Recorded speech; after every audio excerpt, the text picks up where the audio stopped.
Assalamualaikum, apa khabar semua? 25 Februari 2024. Okey, kita cerita sedikit hari ini di Gaza. Apa yang terjadi di Gaza? Al-Qassam Brigade memusnahkan army vehicle dan mengorbankan 18 orang askar Israel KIA atau cedera, dan juga membunuh seorang komander IDF di Haiz Zaitun menggunakan sniper.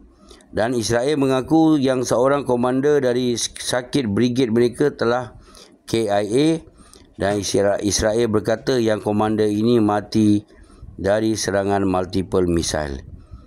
Ini hari yang sibuk serangan dari Hamas tapi jadi maknanya dua komander Israel KIA kill in action. Dan Israel Quds juga sibuk menyerang Israel di Khan Yunis. Dan Houthi pula sudah mulakan menyerang kapal selam musuh. Dan Houthi menggunakan kapal selam mereka sendiri. Dan ini confirm berita ini. Dan mereka semakin menunjukkan setiap hari yang kemampuan mereka adalah semakin baik bukan makin ke belakang. Dan di Israel sendiri makin besar tunjuk perasaan, dan mereka meminta Netanyahu meletakkan jawatan. Dan paling brutal ialah askar Israel menggunakan air untuk menembak ke arah penunjuk perasaan ini. Ini selalu Israel lakukan pada rakyat Palestin. Maknanya penunjuk perasaan ini ganas. Dan salah satu penunjuk perasaan ini adalah tebusan yang dilepaskan oleh Hamas. Dan dia berkata ketika dia ditawan Hamas, dia diberi layanan yang baik. Tapi dengan serangan Israel kepada Hamas, banyak tebusan Israel mati kerana serangan Israel sendiri. Dan Hizbullah pula menyerang ke dalam Israel dengan 7 misail ke arah Israel. Dan Israel mengaku yang serangan ini menyebabkan kematian. Dan Hizbullah punya bom seberat 500 kilo. Dan semua tempat yang sasaran mereka adalah tempat askar Israel. Dan perbincangan di Paris kita dah beritahu Hamas nak gencatan senjata 6 minggu dan Israel kena keluar dari Gaza. Dan kalau tebusan nak dilepaskan, satu tebusan Israel, 100 rakyat Palestin harus dilepaskan. Dan US pula taruh proposal pula, berkata gencatan senjata yang sementara, dan dari gencatan senjata sementara ini akan membawa ke gencatan senjata yang sebenar. Dalam masa yang sama, Israel masih beri tekanan kepada Egypt dan Qatar untuk mengharapkan Egypt dan Qatar dapat berbincang dengan Hamas untuk menerima proposal ini.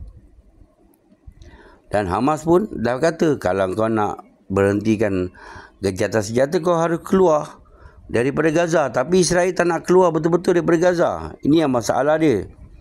Dan Hamas hanya akan setuju jika Israel keluar 100% dari Gaza. Semalam ada teman yang bertanya tentang summit Rusia government dengan PLO, PIJ dan Hamas. Rusia terbuka berbincang dengan 3 kumpulan ini. Dan Rusia menjemput untuk gencatan senjata. Dan apa Rusia mahu 3 kumpulan ini bergabung untuk rakyat Palestin. Dan ingat teman-teman, PLO ni parti politik pro-Israel buat masa sekarang. Walau mereka tahu yang ketua mereka dahulu pernah diracun Israel dan mati, dia ialah Yasir Arafat. Dan Rusia nak PLO menyerap semua kumpulan ini menjadi satu. Kita tak tahu apa yang Rusia fikirkan, tapi ini adalah penyatuan rakyat Palestin selepas ini. Dan teman-teman, kalau yang tahu cerita pasal Palestin ni, Hamas dan PLO pernah berperang. Berperang sesama sendiri. Banyak rakyat Palestin menjadi mangsa ketika itu, mati ketika itu. Kesian. Dan Israel daripada atas hanya melihat dan menepuk tangan. Melihat dan menepuk tangan. Ini yang negara-negara lain nampak. Putin pun nampak. Jadi sekarang, selagi mereka tak menjadi satu, selagi itu mereka tak boleh aman. Sebab tu Putin membawa mereka datang berjumpa dengan dia untuk mereka bersatu. Mana boleh dalam satu negara ada 2 kumpulan. Ini betul juga apa yang Putin fikirkan. Sebab tu mereka nak tiga-tiga kumpulan ini bersatu. Baru boleh aman dan damai Palestin. Dan lepas Putin berjumpa dengan kumpulan-kumpulan ini dan lepas Putin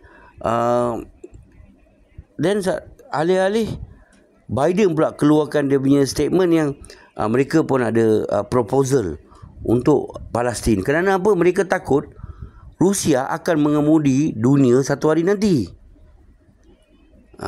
Mereka takut.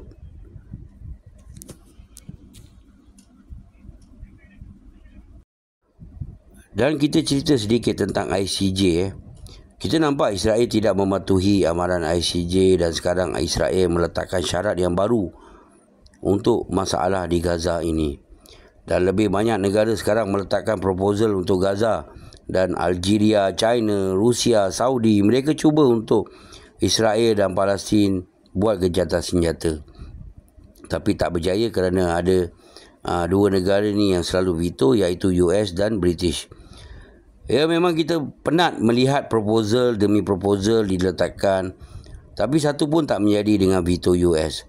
Dan walau di Britain sekalipun, rakyat Britain sekalipun semakin membenci US. Dan ingat teman-teman, US dan Israel semakin dibenci dan diboikot dunia. Mood di dunia semakin berubah.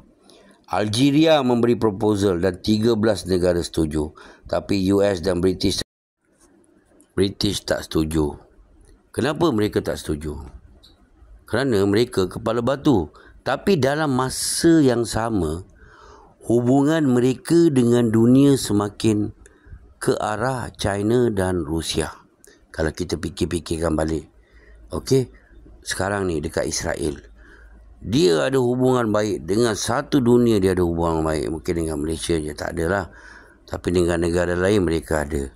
Okey, sekarang di hubungan dia dengan Brazil memang terlalu baik sebelum ini. Dan sekarang apa dah jadi? Brazil dah ambil duta mereka balik daripada Israel, balik ke Brazil. Kenapa? Kerana apa? Hubungan mereka dah semakin tak baik dengan dunia dan dunia makin meminggirkan mereka. Jadi makin lama anda bawa kes ini ke ICJ, makin dunia akan menolak mereka. Sebab itulah US membuat proposal mereka sendiri. Kerana apa? Kerana sekarang mereka dah tahu sekarang dunia dah ke arah negara BRICS. Assalamualaikum. Hurrah everybody.